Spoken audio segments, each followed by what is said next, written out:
গিন্নি, বাজারের ব্যাগটা দাও তো। বাজার করে আনি আর আসার পথে দেখে আসি এবার কি ফসল ফলানো যায়। এই না ব্যাগ আর ছাতা। বাইরে যে রোদ, এই রোদের ভেতর সবসময় ছাতা নিয়ে বাইরে বের হবে। তোমাকে এর আগেও কতবার বলেছি এই কথা, কিন্তু তুমি বারবার ভুলে যাও। তুমি থাকতে আমি আর এত কষ্ট করে মনে রাখি কি করব বলো? তুমি আমার হাতে ছাতাটা ধরিয়ে দিলে আমার বেশি ভালো লাগে। আচ্ছা, এখন তাহলে আমি আসি। সাবধানে যেও। দেখ দেখ, ভোলা চাচার ক্ষেতের আলু গাছগুলো কত বড় বড় হয়েছে। নিচে অনেক বড় বড় আলুও ধরেছে নিশ্চয়। হ্যাঁ, গরম গরম আলু সেদ্ধ দিয়ে ভাত খেতে খুব মজা লাগবে। আশেপাশে তো কেউ নেই, চল এই সুযোগে কটা আলু তুলে নিয়ে যাই। চল চল।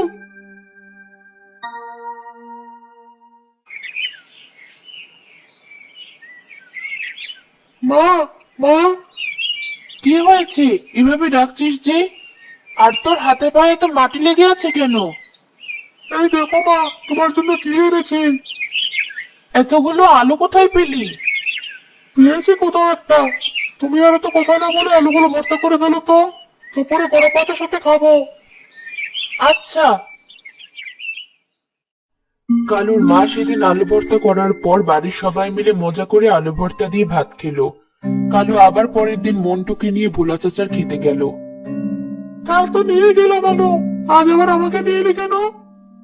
আরে, আরো কটা আলু তুলে নিয়ে যাবো আজ। আজ এই কাজ না করলে হয় না। কাল তো নিলামই, বাজারে থেকে আলু কিনে নিয়ে গেলে তো হয়। না, এতে তাজা আলু স্বাদই অন্যরকম।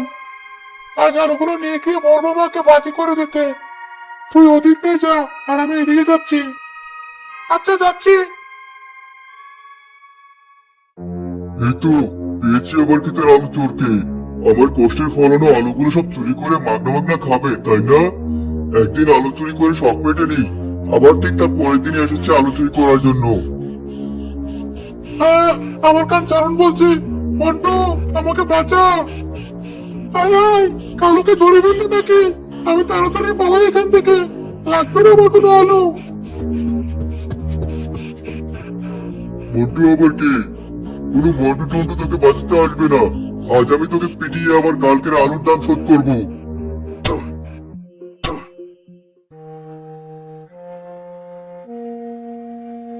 কিরে কালু, আজ ফিরতে তো দেরি হলো যে? কোথায় গিয়েছিলি? কোথাও না, খেতে পেয়েছে, ভাত দাও। ভাত বাড়া আছি, ভেতরে আয়।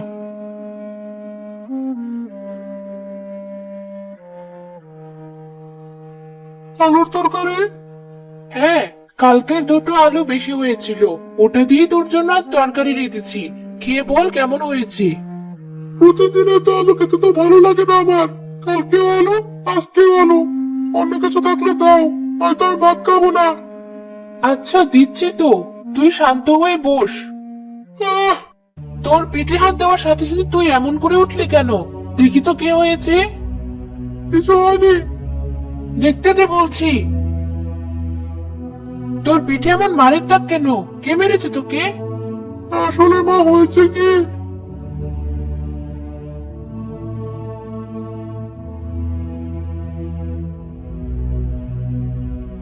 গিন্নি, ভাবছি এবার খেতে মিষ্টি কুমড়োর চাষ করব। তুমি কি বলো? কি হলো, তোমাদের মুখ এমন শুকনো দেখাচ্ছে কেন? দেখো তোমার ছেলের পিঠ। কে করেছে ওর এই অবস্থা? ভোলাবাইয়ের ক্ষেতের আলু চুরি করেছিল বলে ভোলাবাই করেছে এই অবস্থা। চুরি করে তুমি কাজটি মোটেও ভালো করোনি কালু।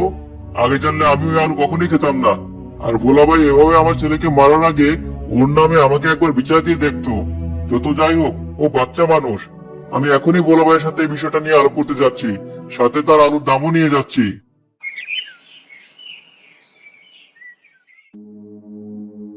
কিসের টাকা এটা? আপনার আলুর, যার জন্য আমার ছেলেকে তো মেরেছেন। ও, ওই ছেলেটা তাহলে তোমার ছেলে ছিল? শক্ত আছে বলতে হবে। এত মার খাওয়ার পরও চোখ থেকে এক ফোঁটা পানি বের করেনি। আর একটু বড় হলে ওকে শিখিয়ে পড়িয়ে আমার কাছে পাঠিয়ে দিও, আমার খেতে কাজ করে খেতে পারবে। কেন, আমাদের নিজের ক্ষেত থাকতে ওকে আপনার এখানে কাজে পাঠাবো কেন? তাছাড়া ও স্কুলে যায়, আমি যথাসাধ্য চেষ্টা করি ওকে সবকিছু দেওয়ার। কারো জীবনে বড় কিছু হতে পারবে জানি আমি। তোমার ওটুকু খেতে ফসল ফলি আর কয় টাকায় বা পাও? আর স্কুলে কদিন গেলে মানুষ জর্জ ব্যারিস্টার হয়ে যায় না। জি ক্ষমা করবেন, আমি আপনার কাছে উপদেশ নিতে আসিনি। এসেছিলাম আপনাকে আলুর টাকাটা দিতে, আর এটা বলতে যে এর পরের বার যদি আমার ছেলে কোনো অপরাধ করে তাহলে আগে আমার কাছে বিচার দিবেন। লাগবে না আলুর টাকা, ওই টাকা দিয়ে আর কয়টা আলু কিনে খেও তোমরা? সারা বছর আলু কিনে খেতে পারো না বলেই তোমার ছেলে আলু চুরি করে। কি বললেন আপনি? সত্যি যা তাই বলেছি। আপনার চেয়ে যদি বেশি আলু আমি এবার আবাদ করতে না পারি, আমার নামও কাশেম না। ওটুকু জমিতে আমার চেয়ে বেশি আলু আবাদ করবে বললেই হলো? তুমি যদি আমার চেয়ে বেশি আলু আবাদ করতে পারো তাহলে আমার বড় জমি তোমার, কিন্তু আবাদ না করতে পারলে তোমাদেরকে এই গ্রাম ছেড়ে চলে যেতে হবে। তুমি আমার এই শর্তে রাজি? হ্যাঁ রাজি। ঠিক আছে, আমিও রাজি।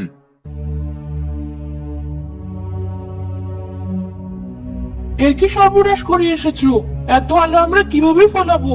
তুমি দেখছি আমাদেরকে গ্রাম ছাড়া করে ছাড়বে। যেভাবেই হোক আমি একটা উপায় বের করব, তুমি চিন্তা করো না। যে জাতের আলু গাছ বেশি আলু ধরে সেই আলু গাছই লাগাবো। এত অল্প সময়ে অমন জাতের গাছ, আবার ওগুলোর বীজ, মাটি, সার সব কিভাবে তৈরি করবে? আমাদের জায়গাও তো বেশি না, এত আলো কোথায় পাবো? আলু কম হলেও আলুগুলো যেন আকারে বড় হয় সেদিকে খেয়াল রাখা লাগবে। তাহলে আমরা ওজনের দিক থেকে এগিয়ে থাকবো গোলাবাজের তুলনায়, আর জিতে যাব। ঠিক আছে, দেখো পাও কিনা এমন জাতের কোনো আলু। কাশিম অনেক খোঁজাখুঁজির পর তার মন মতো আলুর জাতের সন্ধান পেল। অন্যদিকে ভোলা তার আগের আলুগুলো তুলে ফেলার পর নতুন করে আবার আলু চাষাবাদের ব্যবস্থা শুরু করলো।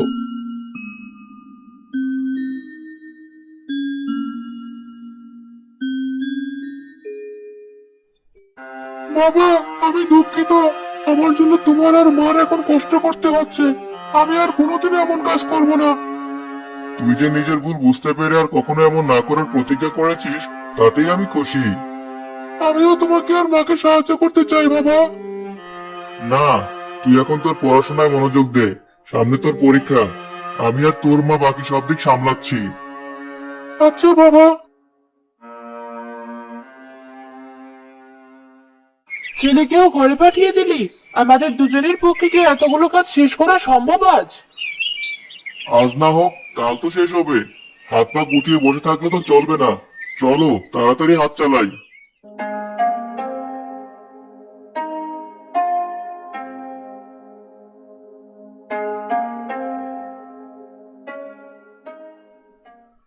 তা তোমাদের আলু ক্ষেতের কাজ কেমন চলছে? মাত্র ওই কটা গাছ লাগিয়েছো? অবশ্য এটুকু জায়গার মধ্যে আর কতগুলো গাছই বা হবে?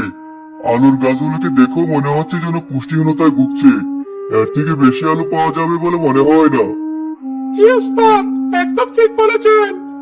তোমরা তাহলে তোমাদের ব্যাগ গোছানো শুরু করো। আমার আলু গাছগুলোর দিকে তাকালে তোমাদের আলু গাছের দিকে চাইতে শরম করে। তো আপনি বারবার তাকান কেন? নিজের রাস্তা নিজে মাপুন, আর আমাদেরটা আমাদেরকে দেখতে দিন। খামোকা আমাদের সময় নষ্ট করবেন না। আপনার মতো কাজের লোক নেওয়ার সমর্থন নেই আমাদের। আমাকে রাগ দেখাচ্ছ তোমরা? থাক দেখাও। আর কয়টা দিনের তো ব্যাপার, এরপর তোমরাও আর এই গ্রামে থাকবে না। আর তোমাদের সব জমে যাবা আমার দখলে চলে আসবে। এই মতি, চল। জি ওস্তাদ। ওস্তাদ, আমরা ওদের থেকে অনেক দূরে চলে এসেছি। আপনি অনুমতি দিলে আমি একটা কথা বলতে চাই। বল। আমি শুনেছি কাশিম ভাই এবার বেশ ভালো জাতের আলুর গাছ লাগিয়েছেন। গাছ দেখতে ছোট মোটো হলেও ফলন নাকি হয় অনেক ভালো। অনেক বড় বড় আকারের আলু নাকি ঘরে অসুখ আছে। বলিস কি? ঘটনা কি সত্যি? একদম সত্যি। আমি নিজে জিজ্ঞেস করেছি বিজয় দোকানদারকে। তাহলে তো বেশ সমস্যা। এখন কি করা যায়? চিন্তা করবেন না, আমি এই সমস্যার একটা উপায় বের করেছি। আপনি আমার সাথে চলুন।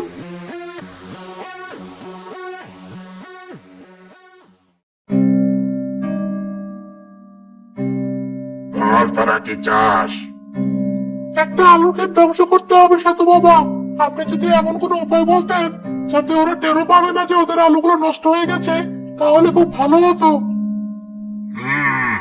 বুঝেছি। এই নে, এই ওষুধটা আলু গাছের উপর ছিটিয়ে দিলে আলোগুলো ভেতর থেকে নষ্ট হয়ে যাবে, কিন্তু বাইরে থেকে কেউ কিছু টের পাবে না। জি সাধু বাবা, ধন্যবাদ। আজ তাহলে আসি। আগে যাস না সাধু বাবা, এমন কোন ওষুধ হবে আপনার কাছে যেটা দিলে আমার আলু গাছের ফলন আরো বেড়ে যাবে? এই নে। ধন্যবাদ সাধু বাবা। এই নে, আজ রাতে সাধু বাবার দেওয়া এই দুটো ওষুধ ঠিক জায়গায় মারিস। আচ্ছা। মতি কাশেমদের জমিতে ওষুধ ছিটানোর পর ভোলার জমিতে ওষুধ ছিটিয়ে ঘুমোতে গেল।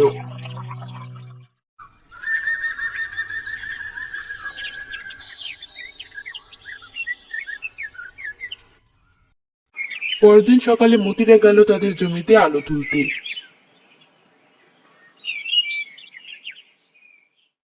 কোথায় হলো আলুর বাম্পার ফলন? বেটা সাধু বাবা আমাদেরকে ঠকিয়েছে, উল্টো আরো আলুর ওজনগুলো কমে গেছে মনে হচ্ছে। কিন্তু ওই সাধু বাবার ওষুধ তো সবসময় কাজ করে। তুই কথা বাদ দিয়ে কাজে মনোযোগ দে। ওদের আলুগুলো তাহলে নষ্ট করতে পারেনি সাধু বাবার ওষুধ। আমার কপালটাই খারাপ।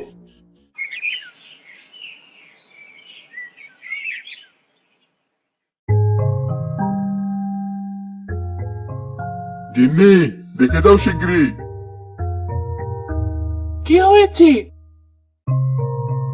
ওমা, এখানে তো দেখছি শুধু গাছের নিচে না, উপরেও বড় বড় আলো ধরেছে। কালো তো কোনো আলো ছিল না গাছের ডালে, একদিনেই এত কিছু।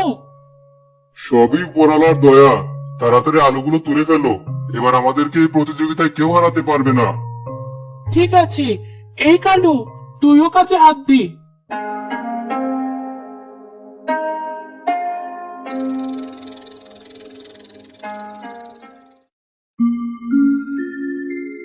এসেছো তোমরা? মোট 5 বস্তা আলু হয়েছে আমাদের। তোমাদের কত? 7 বস্তা। বলো কি, এত কিভাবে সম্ভব? উপরওয়ালার দয়া শুধু মাটির নিচেই না, উপরেও আলো ধরেছে আমাদের। আচ্ছা, আগে ভেবে দেখি। কে জানে, বস্তা অর্ধেক খালি রেখে 7 বস্তা বানিয়েছো নাকি তোমরা? ঠিক আছে, দেখুন।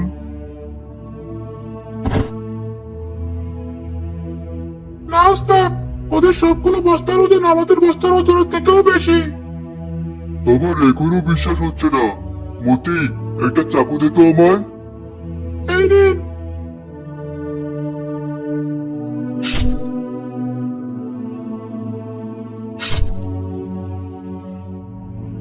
এ কি, আমাদের যে আলুই কাটছে সেই আলুই পচা বের হচ্ছে।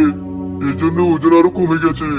আর ওদের গাছে নাকি উপর থেকে নিচে সব জায়গায় আলু ধরেছে। তার মানে তুই ওষুধ দিতে গিয়ে উল্টাপাল্টা করে আমায় সর্বনাশ করেছিস। কিসের ওষুধ? না না, কিছু না। তুমি জিতলে, তোমাকে আমার জমি দেবো বলে কথা দিয়েছিলাম। আজ থেকে এই জমি তোমার। হে অপরওয়ালা, তোমাকে অশেষ ধন্যবাদ।